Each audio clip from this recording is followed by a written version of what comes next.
नमस्कार साथियों, मैं अशोक कुमार कलवार। एक बार कल की क्लास का रिवीजन कर लेते हैं। अपन बात करते हैं चौहान इतिहास की बात कर रहे थे। किसकी बात कर रहे थे? चौहान वंश की। चौहान वंश की उत्पत्ति के बारे में बात कर रहे थे अपन। उत्पत्ति में सर्वप्रथम बताया था अग्निवंशीय सिद्धांत। कौन सिद्धांत बताया था? अग्निवंशीय सिद्धांत। इस सिद्धांत के अनुसार क्या बताया था कि चंद्रबरदाई, जो पृथ्वीराज चौहान तृतीय के दरबारी कवि थे, उनका एक ग्रंथ है पृथ्वीराज रासु। इनके अनुसार क्या है, चौहान क्या है, अग्नि से उत्पन्न हुई है, अग्निवंशी है। कि उनके अनुसार क्या है कि आबू पर गुरु वशिष्ठ मुनि ने यज्ञ किया, उससे 4 जातियां उत्पन्न हुई: प्रतिहार, परमार, चालुक्य और चौहान।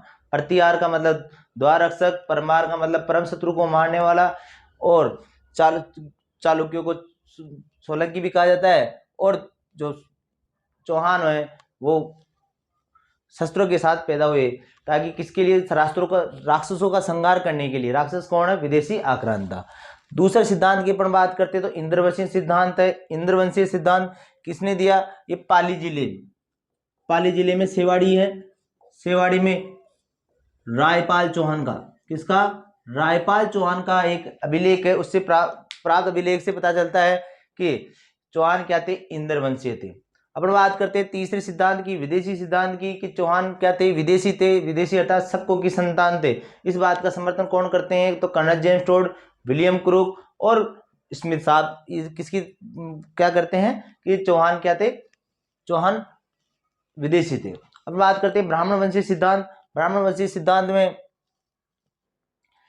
दशरथ शर्मा, जिनकी पुस्तक दी अली चौहान डायनेस्टी, न्यामत खां, जिनका ग्रंथ कायम रासो, और अपन बात करते हैं बिजोलिया शिलालेख में। इनमें तीनों में क्या बताया जाता है? चौहान क्या थे? ब्राह्मण वंशीय थे। अपन बात करते हैं सूर्यवंशी सिद्धांत। सूर्यवंशी सिद्धांत देने वाले कौन थे? जी.एच. ओझा जी थे। बात करते हैं हमीर महाकाव्य, नयनचंद सूरी, हमीर रासो, और अपन बात करते हैं पृथ्वीराज विजय जो किन्होंने लिखी थी? जैनक भट्ट ने। इन सब में चौहान क्या बताते हैं? चौहानों को क्या बताते हैं? सूर्यवंशी बताते हैं। अपन उसके बाद में बात करे थे बिजोलिया शिलालेख के बारे में बात करे थे। बिजोलिया शिलालेख कहाँ पर है? ये भीलवाड़ा में है। कौन से मंदिर पर? पार्श्वनाथ जैन मंदिर की दीवार पर लगा हुआ है। किसने लगाया? गोविंद। उत्कीर्णकर्ता कौन थे? गोविंद थे। और रचयिता कौन थे? तो गुणभद्र थे। ठीक है। किसके समय का है? ये है सोमेश्वर के समय का है। कितने पद्य में लिखा गया है? 93 पद्यों में लिखा गया है। 93 पद्यों में लिखा गया है। कौन सा शिलालेख? बिजोलिया शिलालेख। और इसमें क्या बताते हैं? इसमें चौहान शासकों की वंशावली और प्रशासनिक व्यवस्था के बारे में बताते हैं। भूमि दान में दी जाने वाली, मंदिरों को दान में दी जाने वाली भूमि डोहली के बारे में बताया जाता है। और अपन बात करते हैं इसमें, ये मुख्यतः एक संस्कृत का शिलालेख है, और ये दिगंबर लेख है। जैन धर्म का संप्रदाय दिगंबर से संबंधित है। और अपन बात करते हैं इसमें प्राचीन नगरों के बारे में बताया गया है, जैसे जालोर का नाम जबालीपुर, दिल्ली का नाम दिल्ली का, सांबर का सपाद लक्स, इनके बारे में बताया गया है। अपन बात करते हैं पृथ्वीराज विग्रहराज चतुर्थ के दिल्ली विजय के बारे में भी कौन सा शिलालेख बताता है? तो बिजोलिया शिलालेख बताता है। अपन बात करते हैं, अब नेक्स्ट बात करते हैं उसके बारे में। उसके आगे अपन बात करें थे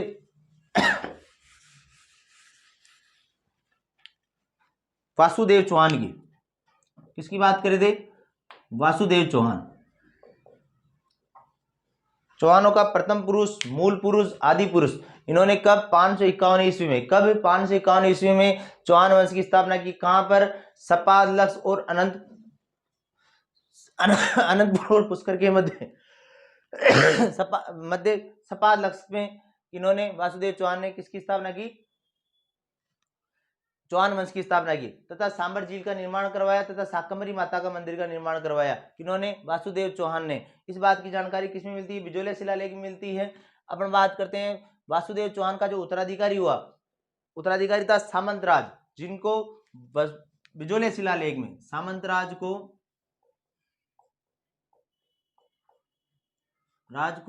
बिजोलिया शिलालेख में, किसमें? बिजोलिया शिलालेख में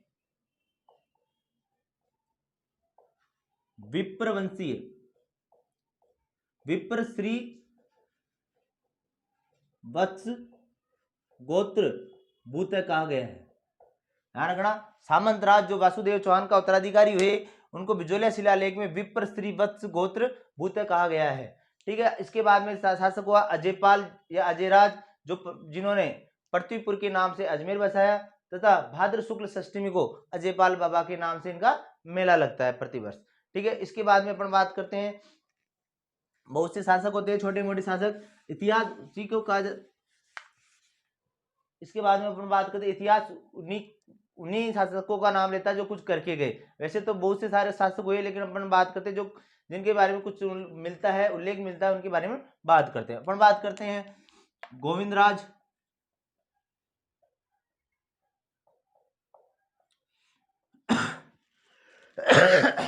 तुर्की आक्रमणकारियों से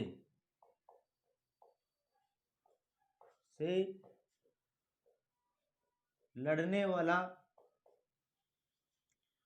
प्रथम चौहान शासक।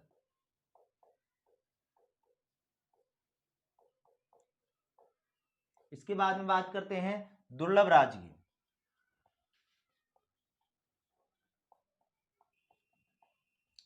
ये प्रतिहार शासक वत्सराज के सामंत थे।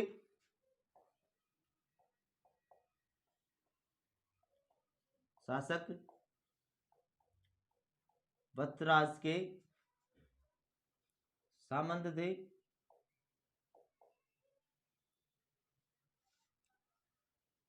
बंगाल के वत्सराज का साथ देते हुए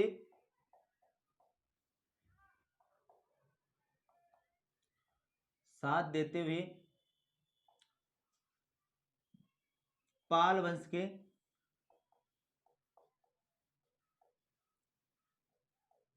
धर्मपाल को पराजित किया।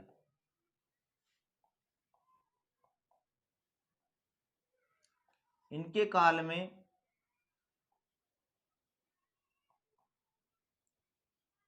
सर्वप्रथम अजमेर में, कहां पर, अजमेर में तुर्की आक्रमण हुआ।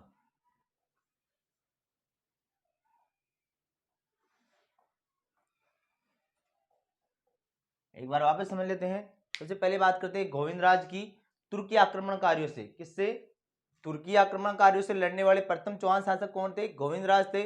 और बात करते हैं दुर्लभराज। प्रतिहार शासक वत्सराज के सामंत थे, और वत्सराज और बंगाल के पाल वंश के शासक धर्मपाल के मध्य युद्ध हुआ, तो इन्होंने वत्सराज का साथ दिया और वत्सराज को साथ देते हुए पाल वंश के धर्मपाल को पराजित किया। अपन बात करते हैं इनके काल में सर्वप्रथम अजमेर में तुर्की आक्रमण हुआ और ये वीरगति को प्राप्त हुए।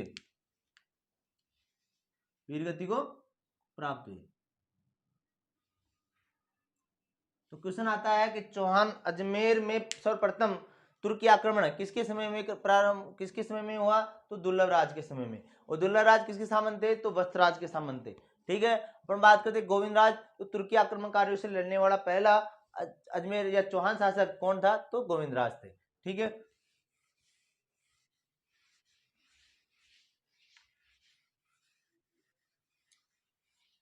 अपन बात करते हैं गवक प्रथम की।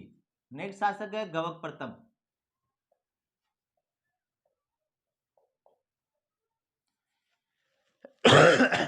गवक प्रथम ये नागभट्ट द्वितीय के सामंत थे। प्रतिहार शासक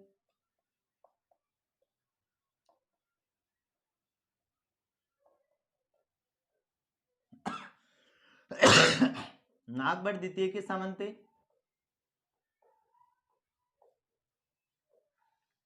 नागभट्ट द्वितीय ने इनको वीर की उपाधि दी। नागभट्ट सेकेंड ने इन्हें वीर की उपाधि दी।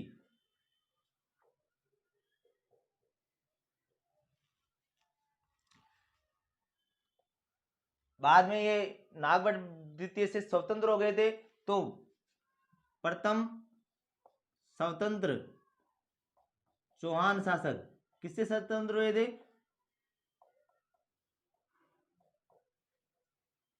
प्रतिहारों से। प्रतिहारों से स्वतंत्र हो गए थे। प्रथम स्वतंत्र चौहान शासक कहलाते हैं कौन, गवक प्रथम। सीकर में हर्षनाथ जी के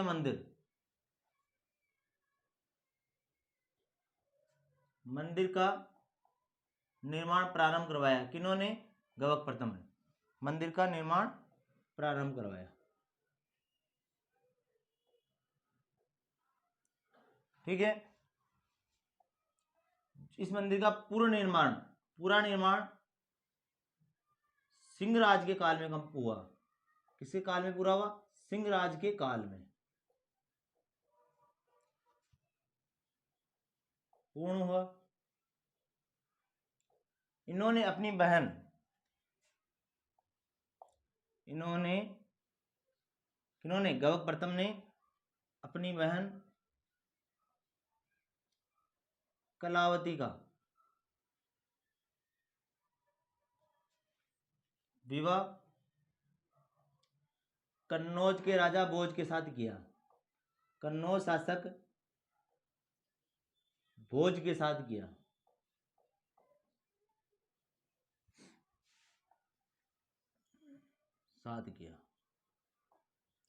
आप सुन लो एक बार।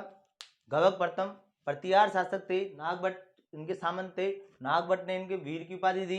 इन्होंने प्रथम स्वतंत्र शासक थे। ये प्रतिहारों से अपने आप को स्वतंत्र कर लिए थे। सीकर में हर्षनाथ मंदिर का निर्माण प्रारंभ करवाया, जिसका पूरा निर्माण किसके काल में हुआ? सिंहराज के काल में कंप्लीट हुआ। इन्होंने अपनी बहन कलावती का विवाह कन्नौज शासक भोज के साथ में करवाया। ठीक है, यहां तक कंप्लीट। इसके बाद में देखते हैं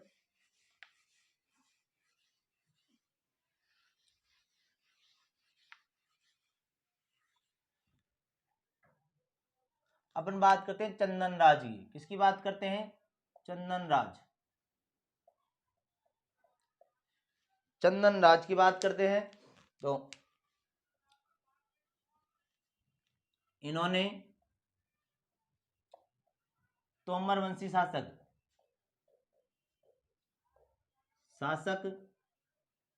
रुद्रपाल को पराजित किया। तोमर वंशी शासक रुद्रपाल को पराजित किया। इनकी पत्नी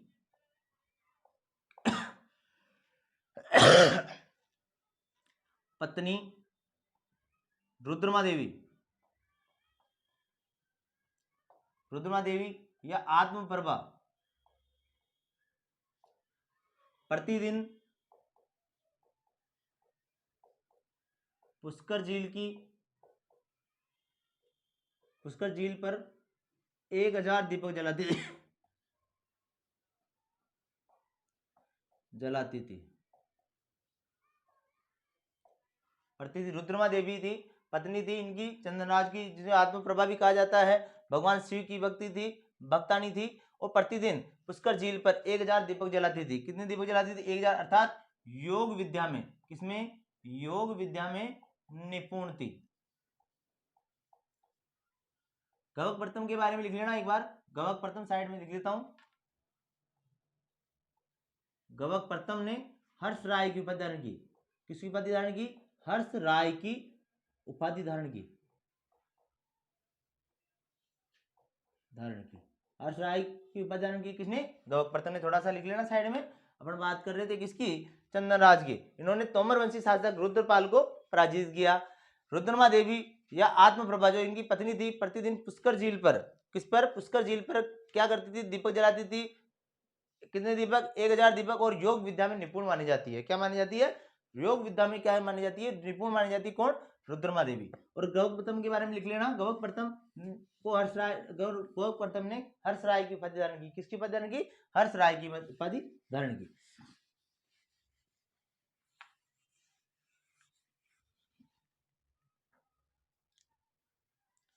अपन बात करते हैं चंदन राज के बाद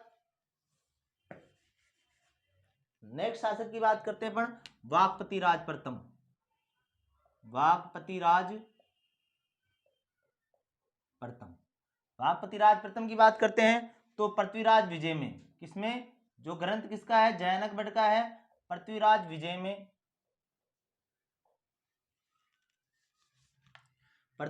में, इन्हें 108 या 188 युद्धों का विजेता बताते हैं।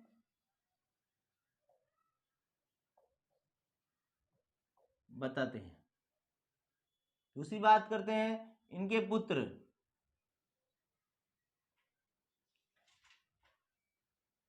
लखन सिंह या लक्ष्मण ने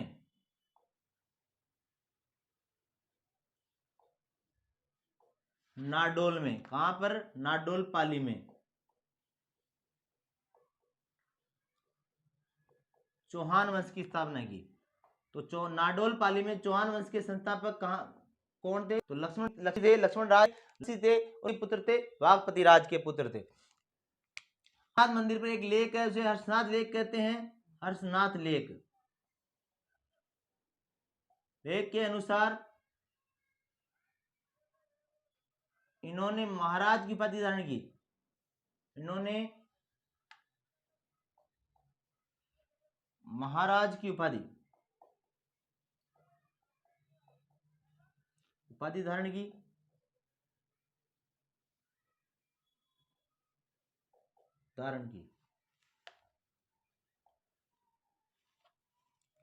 ठीक है।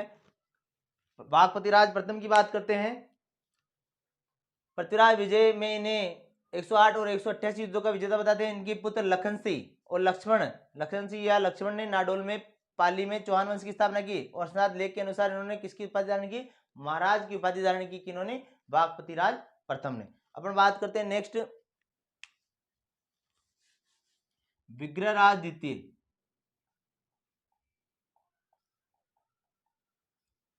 विग्रहराज द्वितीय की बात करते हैं। आरंभिक चौहान शासकों में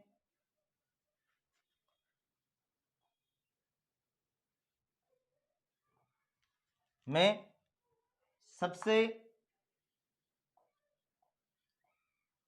शक्तिशाली शासक।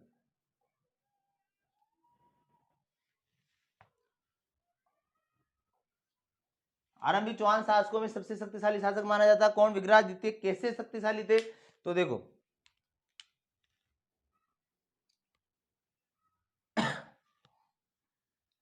इन्होंने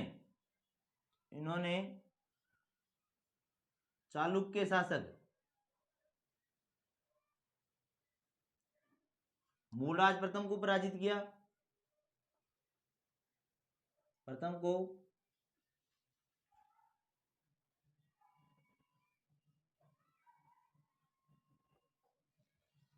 इन्होंने चालुक्य शासक मूलराज प्रथम को पराजित किया। और दूसरी बात करते हैं अपन, भड़ोच पड़ता है गुजरात में। भड़ोच गुजरात में आशापुरा माता का मंदिर का निर्माण कराया। जो इनकी कुलदेवी है आशापुरा माता के मंदिर का निर्माण कराया।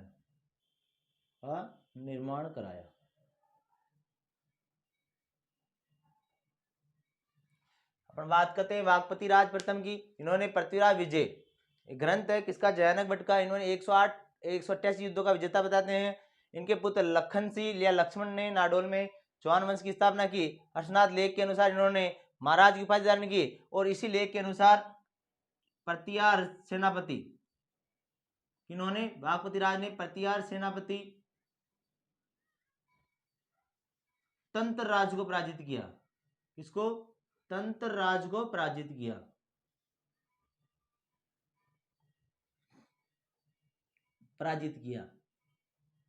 अपन बात करते हैं नेक्स्ट, विग्रहराज सेकेंड की। आरंभिक चौहान शासकों में सबसे शक्तिशाली थे। शक्तिशाली का परिचय किसे पता चलता है? क्योंकि इन्होंने चालुक्य शासक मूलराज प्रथम को पराजित किया। और भंडोच जो कि गुजरात में पड़ता है, वहां पर आशापुरा, अपनी कुलदेवी आशापुरा माता के मंदिर का निर्माण कराया। किसने? विग्रहराज सेकेंड ने। अपन अब बात करते हैं आगे,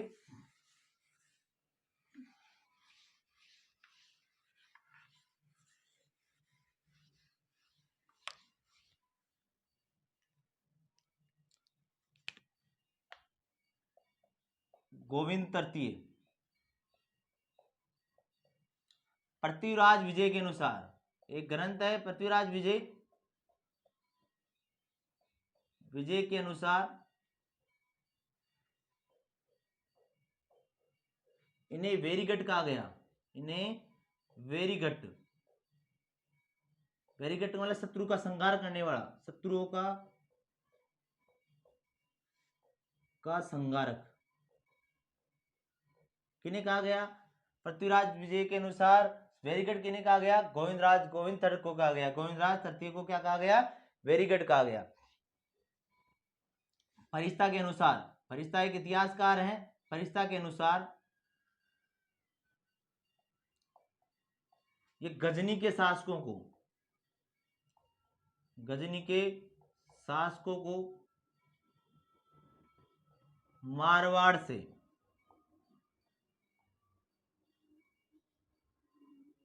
आगे बढ़ने से रोकता था।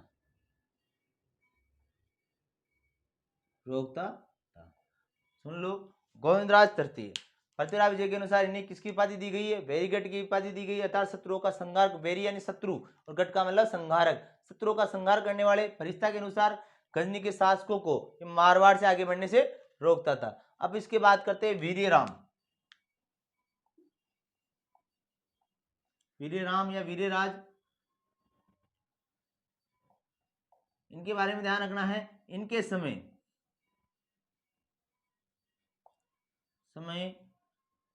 महमूद गजनवी ने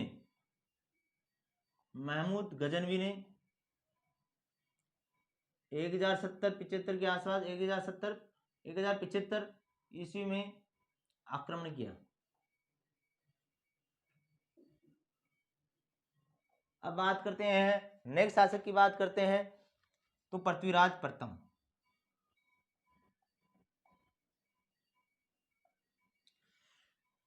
हर्षनाथ मंदिर के पास लेख लिखा हुआ है जिसे बोलते हैं हर्षनाथ का लेख। हर्षनाथ के लेख के अनुसार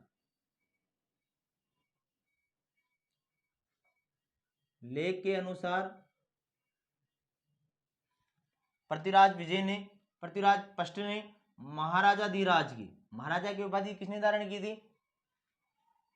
अपन बात करते हैं महाराजा धीराज। वाघपतिराज प्रथम ने महाराजा की उपाधि धारण की, ध्यान सुनना, महाराजा धीराज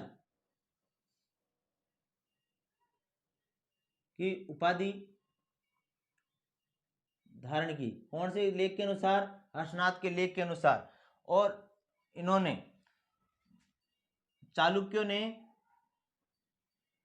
चालुक्यों का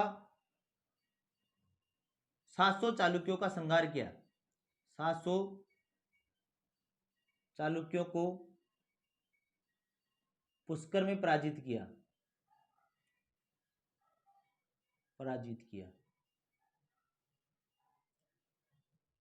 क्यों? क्योंकि ये ब्राह्मणों को, वहां के ब्राह्मणों को परेशान कर रहे थे। कौन? चालुक्य, वो परेशान के कारण कर रहे थे। कौन? चालुक्य। अभी सुन लो, अपन बात करते हैं गोविंदराज तृतीय की। पृथ्वीराज विजय के अनुसार इन्हें क्या कहा गया? वेरीगट, वेरी का मतलब दुश्मन का संहार करने वाला कौन है? गोविंदराज तृतीय। फरिश्ता के अनुसार ये गजनी के शासकों को, जो अफगानिस्तान से गजनी से आने वाले शासक थे, तुर्की आक्रांता थे, उनको मारवाड़ से आगे बढ़ने से रोकता था। कौन शासक? गोविंद तृतीय। इसके बाद बात करते हैं वीरराम या वीरराज चौहान हुए। इनके समय महमूद गजनी ने आक्रमण किया था। अब बात करते हैं पृथ्वीराज प्रथम, तो हर्षनाथ के लेख के अनुसार इन्हें महाराजा धीराज की उपाधि धारण की और 700 चालुक्यों को पुष्कर में पराजित किया। क्यों? क्योंकि ये चालुक्य ब्राह्मणों को, यहाँ के पुष्कर के ब्राह्मणों को परेशान कर रहे थे। ठीक है, अब आगे नेक्स्ट चलते हैं अपन।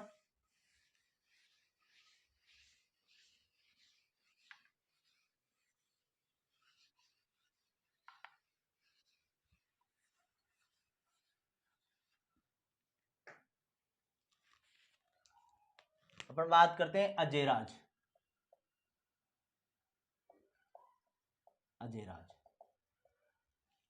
अपन बात कर, अब यहां से थोड़ा सिस्टम से चलेगा। अजयराज, अजयपाल, सिस्टम आएंगे। जैसे पहले थे, जिस हिसाब से वंशावली मिलती है, जिस हिसाब से राजाओं के नाम मिलते हैं किताबों में, उसी हिसाब से बताया गया। अब बात करते हैं अपन अजयराज की। तो अजयराज कौन थे? तो पृथ्वीराज प्रथम के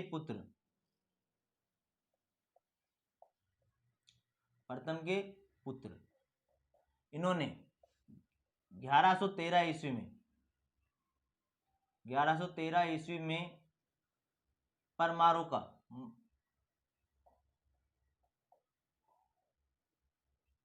विद्रोह दबाने के लिए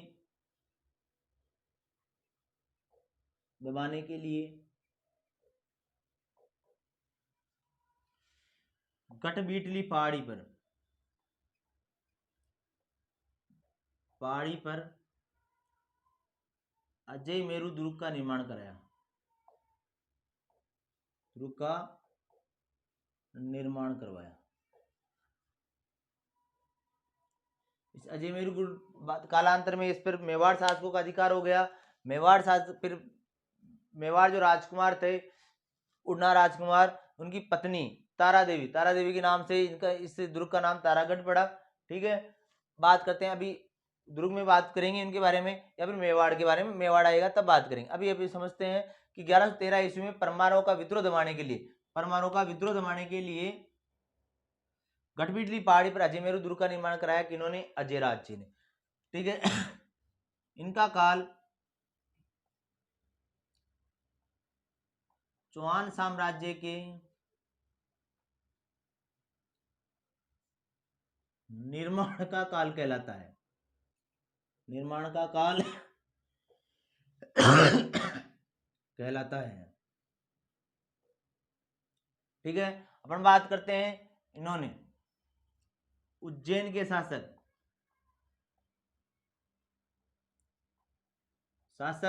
नरवर्मन को पराजित कर उनके सेनापति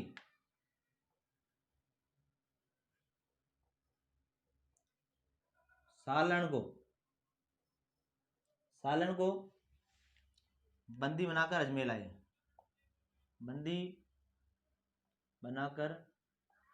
अजमेर लाए। इन्हें प्रथम चक्रवर्ती शासक माना जाता है। इन्हें चौहानों का प्रथम चक्रवर्ती शासक कहा गया। ये धार्मिक सहिष्णु प्रवृत्ति के थे। धार्मिक सहिष्णु प्रवृत्ति के थे। अपन बात करें धार्मिक सहिष्णु का मतलब क्या होता है? अपने धर्म के साथ साथ दूसरे धर्म का भी क्या करना? सम्मान करना। इनका प्रमुख धर्म था शैवता। मुख्यतः धर्म था शैव। फिर भी पार्श्वनाथ जैन मंदिर अजमेर में है। अजमेर में पार्श्वनाथ जो जैन धर्म के तीर्थंकर थे, पार्श्वनाथ जैन मंदिर पर स्वर्ण कलश का दान किया। किसका दान किया? स्वर्ण कलश का दान किया।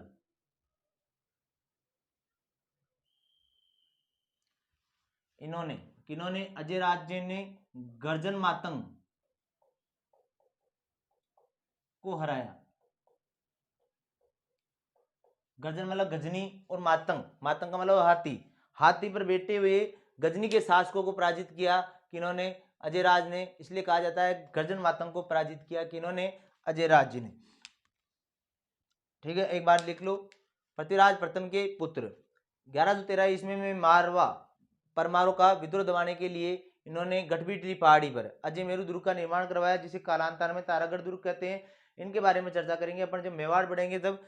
ठीक है, अपन बात, इनका काल चौहान साम्राज्य के निर्माण का काल कहलाता है। इनका काल अजयराज जी का काल चौहान साम्राज्य के निर्माण का काल कहलाता है। उज्जैन के शासक नरवर्मन को पराजित किया और जो उनके सेनापति थे सालन को बंदी बनाकर अजमेर लेके आ गए। इन्होंने चौहानों का प्रथम चक्रवर्ती शासक कहा जाता है। किसको? अजयराज जी को। धार्मिक सहिष्णु प्रवृत्ति के थे। धार्मिक सहिष्णु प्रवृत्ति के कैसे? कि इन्होंने अजमेर में पार्श्वनाथ जैन मंदिर पर क्या किया? स्वर्ण कलश का दान किया। अपन बात करते हैं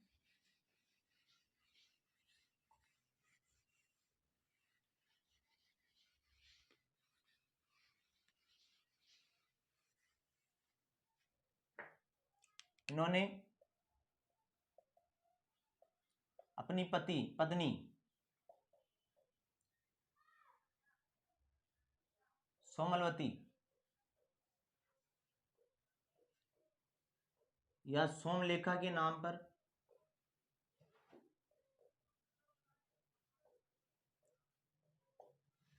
चांदी व तांबे के सिक्के चलाए। तांबे के सिक्के चलाए।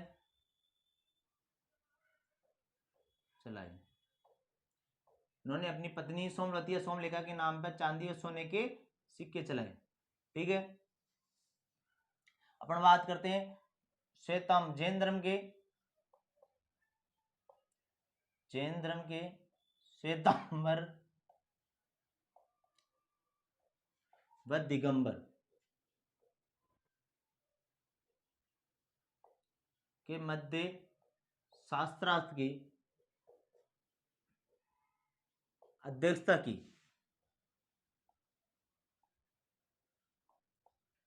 किन्होंने? अजयराज जी ने। ठीक है, अपन बात करते हैं इन्होंने अपने जीवन के अंतिम समय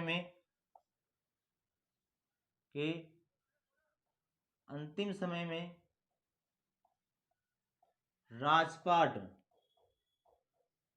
अपने पुत्र अर्णोराज को सौंपकर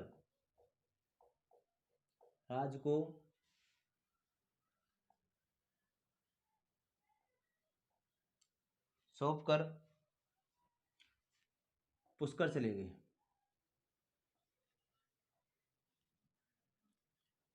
ठीक है, अपन बात करते हैं अजयराज जी की।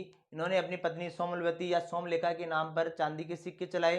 जैन धर्म की दो शाखाएं हैं, श्वेतांबर और दिगंबर। उनमें शास्त्रार्थ हो रहा था, शास्त्रार्थ की अध्यक्षता किन्होंने की? अजयराज जी ने।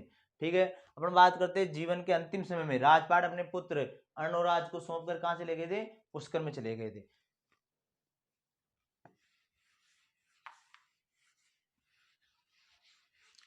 एक शासक और पढ़ लेते हैं, अर्णोराज।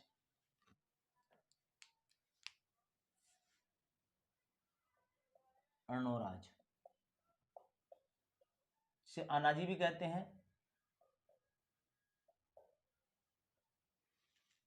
पिता अजयराज। बात करते हैं 1133 ईस्वी में आना सागर झील का निर्माण करवाया। सागर झील का निर्माण करवाया। इसका निर्माण कराया, आना सागर झील का निर्माण कराया। क्यों करवाया? तुर्कों का खून धोने के लिए। तुर्कों का खून धोने के लिए तुर्की आक्रमण हुआ और तुर्कों को बुरी तरह से पराजित किया और उनका खून लग गया। तो पवित्रता के लिए इन्होंने क्या किया? तुर्कों का खून धोने के लिए नागपाड़ को चीरकर चंद्रा व बांडी नदी को रोक करके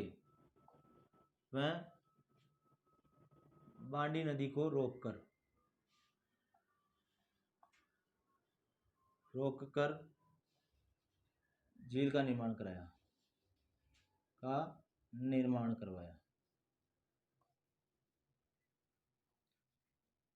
इसी झील के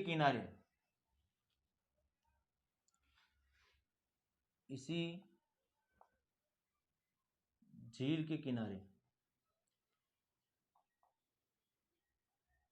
जहांगीर ने, जो मुगल शासक अकबर के पुत्र थे, जहांगीर ने दौलत बाग बनवाया।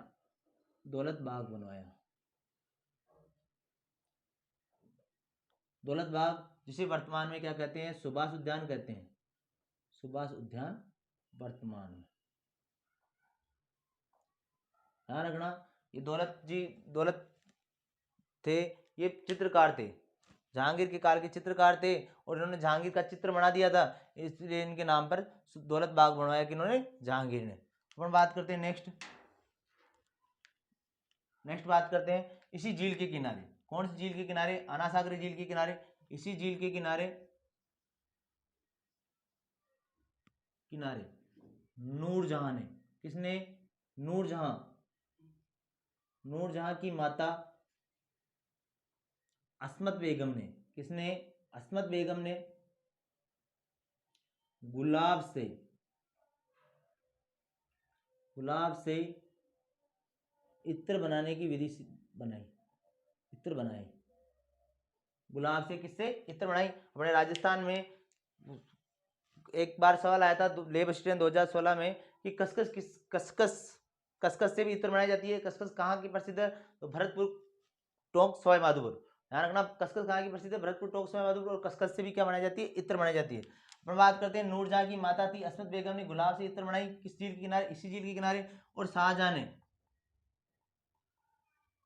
ने संगमरमर के, किसके, संगमरमर के 5 बहारदरी लगाई।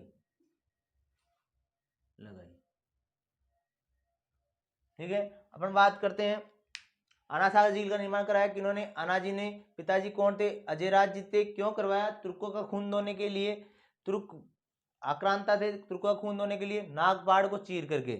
चंद्र और बाड़ी नदी को रोक करके इस झील का निर्माण करा। इस झील के किनारे दौलत बाग है। नूरजहां की माता अस्मत बेगम ने यहाँ पर गुलाब से इत्र बनाई, और शाहजहां ने संगमरमर की 5 बारहदरी लगाई। ठीक है, अपन बात करते हैं नेक्स्ट,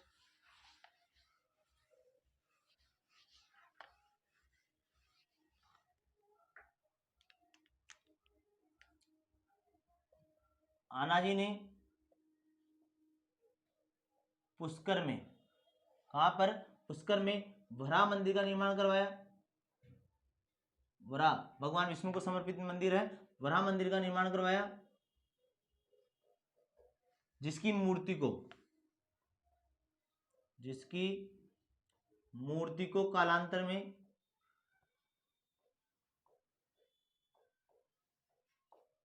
जहांगीर ने पुष्कर झील में फेंक दिया था,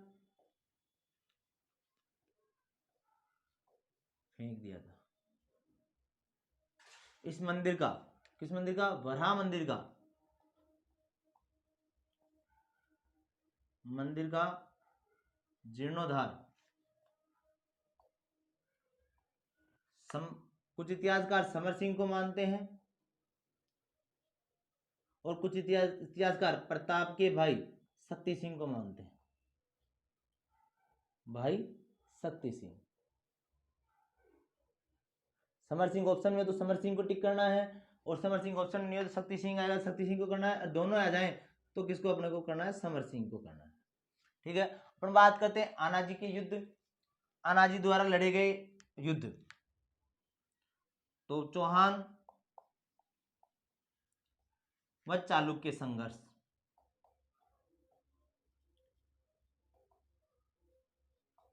चौहान शासक थे अर्णोराज जी,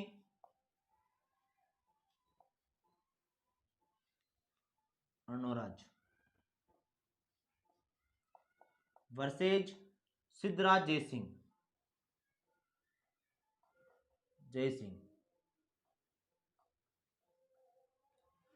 दोनों के मध्य क्या हुआ, युद्ध हुआ। कितने बार, 2 बार युद्ध हुआ।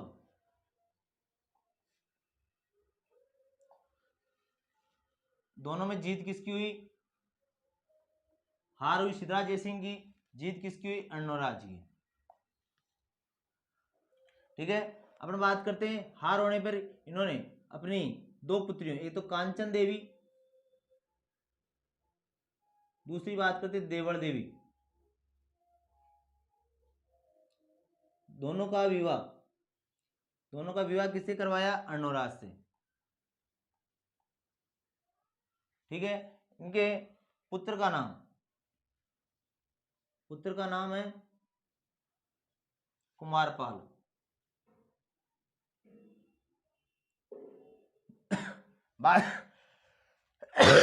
ध्यान से सुनो, अर्णोराज और सिद्धराज जयसिंह जो चालुक्य शासक थे, इन दोनों के मध्य कितने बार युद्ध हुए, 2 बार युद्ध हुए। दोनों बार युद्धों में कौन हार गया, सिद्धराज जयसिंह हार गया, और जीता कौन, अर्णोराज। और जीतने पर क्या हुआ, कांचन देवी और 2 देवल देवी जो सिद्धराज जयसिंह की क्या थी, पुत्रियां थी, और कुमारपाल की क्या थी, बहन थी। इनका विवाह किसके साथ हुआ, अर्णोराज के साथ में हुआ। अपन आगे बात करते हैं नेक्स्ट,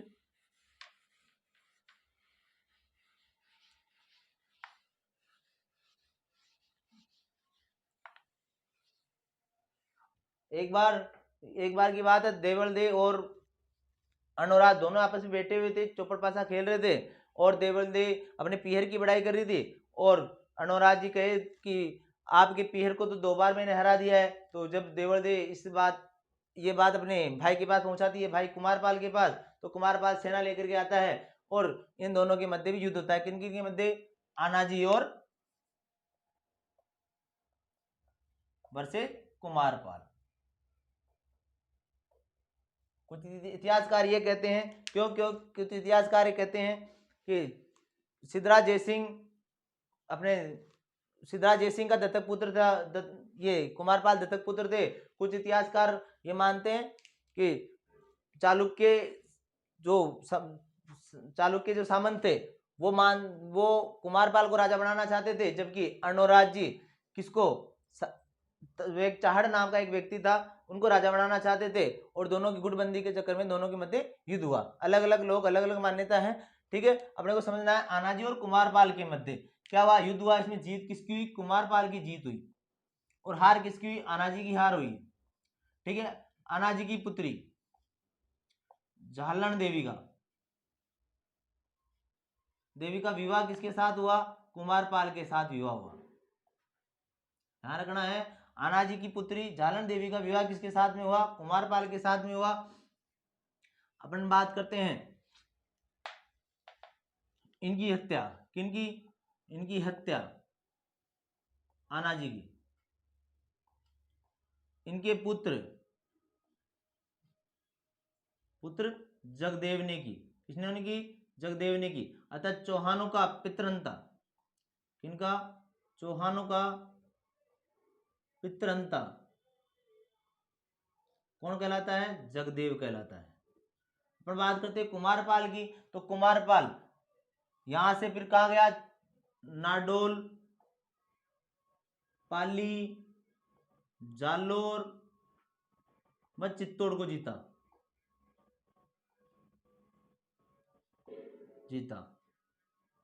वह चित्तौड़ पर सागर नाम के व्यक्ति का, सागर को प्रशासक बनाया।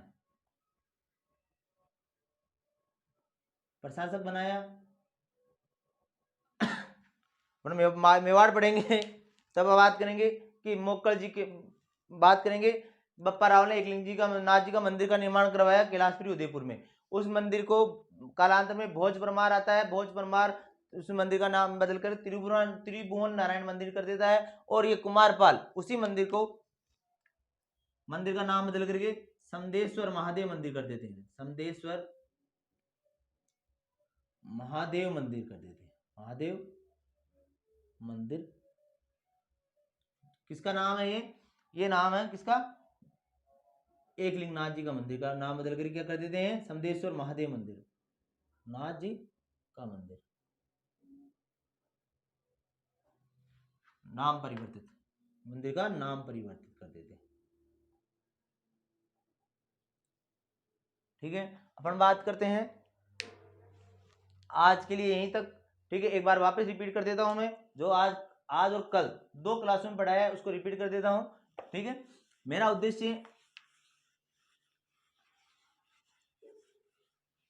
उद्देश्य आपको लर्न करवाना है, ठीक है। कैसे भी करो आपको लर्न कराना है। तो वापस सुन लो, इतिहास क्या है? इतिहास के अतीत की महत्वपूर्ण घटनाओं का जिसके वर्तमान में साक्ष्य उपलब्ध हो या वर्तमान में अध्ययन क्या कहलाता है? इतिहास कहलाता है। अपन बात करते हैं चौहान वंश की। चौहान वंश का सिद्धांत कि कैसे चौहान वंश की उत्पत्ति के सिद्धांत में सर्वप्रथम है अपने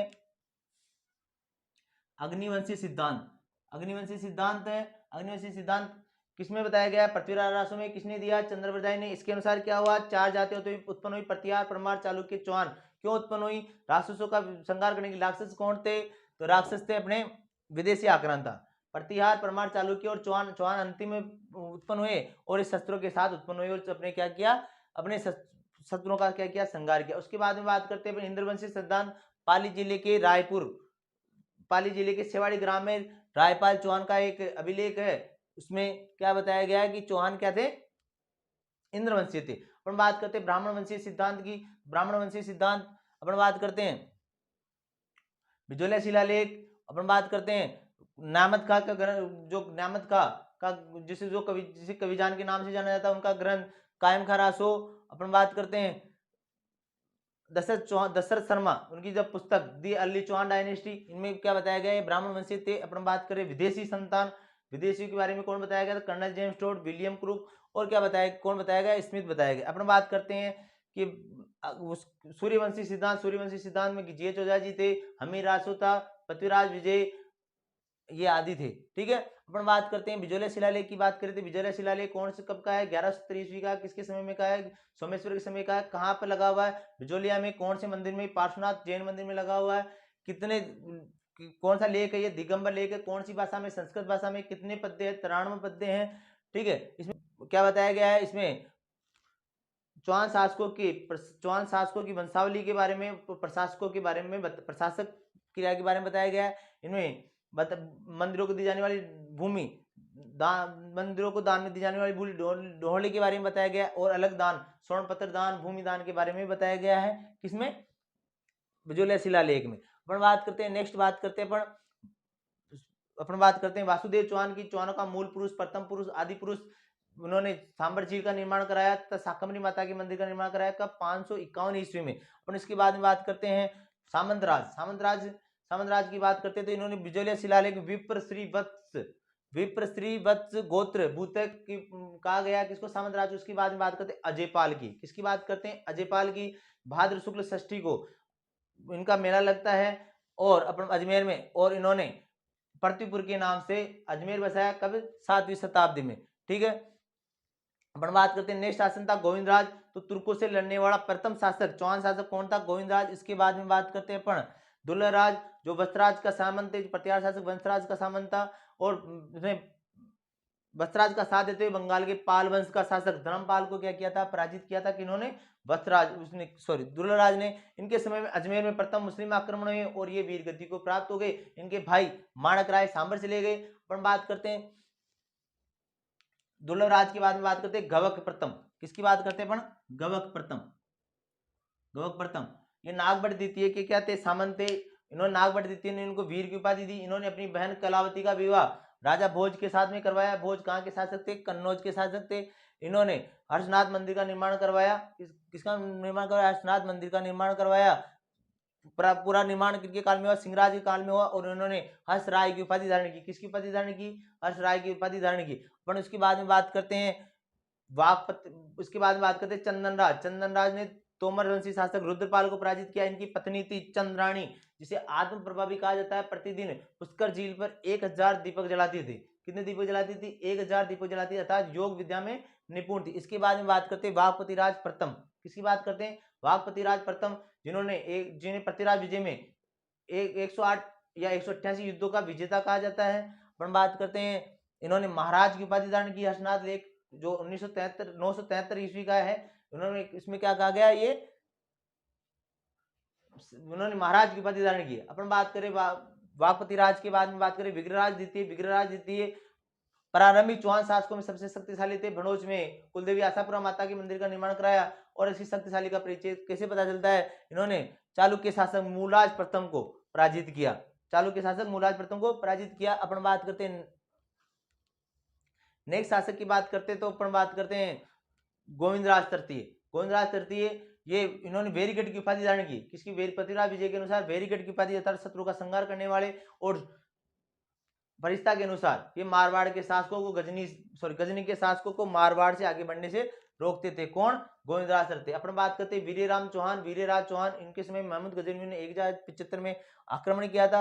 अपन बात करते हैं नेक्स्ट शासन की बात करते हैं पृथ्वीराज प्रथम, जिन्होंने हर्षनाथ लेख के अनुसार, हर्षनाथ मंदिर पे लिखा हुआ है 973 ईस्वी का है। हर्षनाथ लेख के अनुसार इन्होंने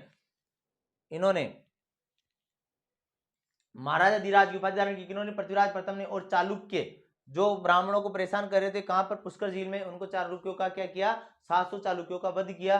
ठीक है, इसके बाद में इसका पुत्र आता है अजयराज जी ने उज्जैन के शासक नरवर्मन को पराजित किया तथा उसके सेनापति सालण को क्या कर लिया, बंदी बना लिया। और मालवा के परमारों का विद्रोह दबाने के लिए इन्होंने घटपिटली पहाड़ी पर अजयमेरु दुर्ग का निर्माण करवाया, जिसका कालांतर में नाम तारागढ़ पड़ा। ठीक है, ये धार्मिक सहिष्णु प्रवृत्ति के थे। धार्मिक सहिष्णु प्रवृत्ति का मतलब कि अपने धर्म की अपने धर्म का सम्मान करते हुए दूसरे धर्म का भी सम्मान करना। अपने धर्म वाले से उनका प्रमुख धर्म था शिव तथा शिव के उपासक थे। इन्होंने पार्श्वनाथ जैन मंदिर, अजमेर में कोई पार्श्वनाथ जैन मंदिर है, उनमें स्वर्ण कलश का दान किया तथा जैनों की 2 शाखा श्वेतांबर और दिगंबर शाखा में शास्त्रार्थ की अध्यक्षता की किन्होंने? अजयराज जी ने। अजयराज जी ने अपनी पत्नी सोमवती सोमलेखा के नाम से चांदी और तांबे के सिक्के चलाए। प्रथम चक्रवर्ती शासक माना जाता है और अपने जीवन के अंतिम समय में इन्होंने गर्जन मातंग की उपाधि धारण की। गर्जन मातंग का मतलब होता है हाथी, और गर्जन मतलब कि हाथी के समान हाथी पर बैठे हुए गजनी शासकों को पराजित किया और गर्जन मातंग की उपाधि धारण की। किन्होंने? अजयराज जी। अपना जीवन के अंतिम समय में अपना राजपाट अपने पुत्र अर्णोराज को सौंप कर कहां चले गए? पुष्कर चले गए। अब बात करते हैं नए शासक की बात करते हैं अर्णोराज की, जिन्होंने 1133 ईस्वी में आना सागर झील का निर्माण करवाया, जो कि एक मीठे पानी की झील है। और ये नागपाड़ को चीर करके चंदा नदी को रोक करके करवाया गया। तुर्कों का खून धोने के लिए उस समय विदेशी आक्रमण था, तुर्कों का खून धोने के लिए करवाया था। इसी झील के किनारे नूरजहां की माता, जो शाहजहां की पत्नी थी नूरजहां की माता अस्मत बेगम ने गुलाब से इत्र बनाने की विधि बनाई थी। और अपन बात करते हैं इसी झील के किनारे जहांगीर ने अपने मित्र दौलत, जो चित्रकार थे दौलत खान, उसके याद में दौलत बाग बनवाया तथा इसे वर्तमान में सुभाष उद्यान कहा जाता है। तथा अपनी शाहजहां ने इसी झील के किनारे 5 बारादरी का निर्माण कराया। अपन बात करते हैं इन्होंने अर्णोराज ने पुष्कर में वराह मंदिर का निर्माण कराया। वराह मतलब भगवान विष्णु का मंदिर का निर्माण कराया, जिसकी मूर्ति को कालांतर में जहांगीर, जो अकबर के पुत्र थे, उन्होंने पुष्कर झील में फिकवा दिया था। इस झील का निर्माण कुछ इतिहासकार इस मंदिर का पुनर्निर्माण कुछ इतिहासकार समर सिंह को बताते हैं, कुछ इतिहासकार महाराणा प्रताप के छोटे भाई शक्ति सिंह को बताते हैं। अब बात करते हैं अपन अर्णोराज या चालुक्य चौहान संघर्ष की बात करते हैं। चालुक्य चौहान संघर्ष में पहले 2 युद्ध हुए, सिद्धराज जयसिंह और अर्णोराज के मध्य। दोनों युद्धों में विजेता हुए अर्णोराज और सिद्धराज जयसिंह की पुत्रियां कांचन देवी और देवल देवी का विवाह किसके साथ हुआ? अर्णोराज के साथ में। बाद में कुमारपाल और अर्णोराज के मध्य भी युद्ध हुआ, उसमें कुमारपाल विजय हुआ और कुमारपाल अर्णोराज की पुत्री झालन देवी का विवाह किसके साथ हुआ? कुमारपाल नाडोल पाली जालोर होते हुए चित्तौड़ गया, और चित्तौड़ में जो एकलिंगनाथ जी का मंदिर था, एकलिंगनाथ जी के मंदिर का नाम बदल करके समदेश्वर महादेव मंदिर का निर्माण नाम कर देता है। और अर्णोराज की हत्या इसके पुत्र जगदेव ने की, अर्थात चौहानों का पितरंता कहलाता है कौन? जगदेव। ठीक है, आज कल ये यहीं पर, और बात करते नेक्स्ट क्लास में। ठीक है, धन्यवाद।